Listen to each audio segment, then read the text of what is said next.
When you think about tsunamis, lakes probably aren't the first thing to come to mind.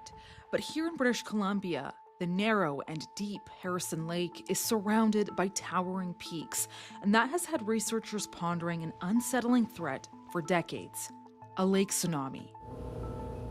About an hour boat ride from the resort community of Harrison Hot Springs. Now, the threat largely centers around these mountains here, like Mount Breakenridge. Researchers say that a large landslide could cause a tsunami on Harrison Lake. But how likely is that threat, and how could it play out? The mountains on the east side are made of a weak rock called the settler schist, which is oriented and bedded in such a way that it moves. If it were to fail all at once and slide into the lake, would be hundreds of millions of cubic meters of debris. The light brown looking patches, those are areas where with recent movement on them. In the late 1980s, the province says Mount Breakenridge was identified as an unstable slope. An initial report in 1990, it took its best guess at a catastrophic failure. It estimated a 200 million cubic meter landslide could trigger a roughly 27-meter tsunami at the source. As that wave travels, it could approach the beach at about 15.5 meters high and eventually overtop the Harrison Beach dike by around 1.5 meters.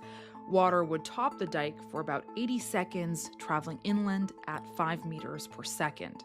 The lake's not a simple situation. Depending where a slide started, where it entered the lake, the wave height would be radically different in different places. Now researchers say that more recent studies suggest the mountain is crumbling in smaller bits rather than large masses, providing scientists some relief.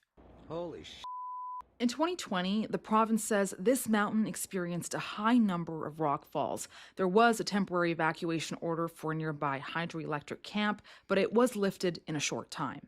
And there's two slides down here. Drew Braich says beyond Mount Breakenridge, there are at least 6 areas along the shore of Harrison Lake where landslides could occur. Now, some researchers have also been looking under the lake for more answers and have found evidence of what they believe to be tsunami-generating landslides.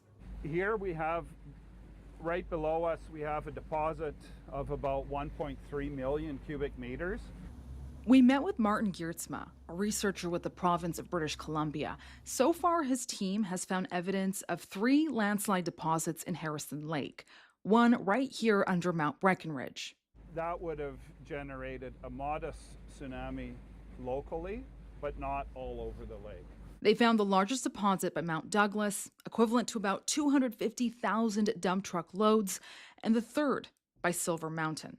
It's possible that we're underestimating the number, but that's all we've seen so far. So from that point of view, 3 fairly significant events in this lake over thousands of years is quite a low landslide probability. Now, all 3 of these landslides were far smaller than what was studied in the 90s. In that case, again, they looked at the possibility of a 200 million cubic meter landslide. If there was something that large, then that would definitely reach the town of Harrison Hot Springs, and you would have perhaps 20 minutes, 25 minutes warning before the wave reached that. We continue to oscillate around the lake. The likelihood of something like that, we think, is very low. Now, this isn't the only lake that researchers say faces a tsunami threat. Not far from Harrison, a lake tsunami actually happened in 2007 at Chehalis Lake. My colleague Johanna Wagstaff has been looking into that. That impact sent a wave 38 meters up the opposite shore right here, equal to roughly a 12-story building. Then it raced the entire 8 kilometers down the length of the lake. No one was here that winter day, but scientists later pieced the story together from the stripped trees you can see behind me, bare rock, and sonar scans of the lake bottom. The trigger for all of this, heavy rain on snow that saturated the already fractured bedrock until the slope gave way. Researchers are using what they've learned here at Chehalis to identify other BC lakes at risk, especially as wetter, unstable slopes become more common with climate change. Back here at Harrison Lake, So yes, there is past research raising concerns of lake tsunamis. There is evidence of landslides, but there's still lots of unanswered questions.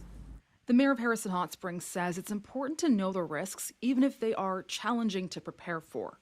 The lake tsunami is hopefully something that never happens. Difficult, from what I've read, to really plan. I'm hoping the province is monitoring it, and that if Mount Breakenridge looks like it's starting to shift or some event might occur, that we'll get some advance notice and we can take some precautionary measures.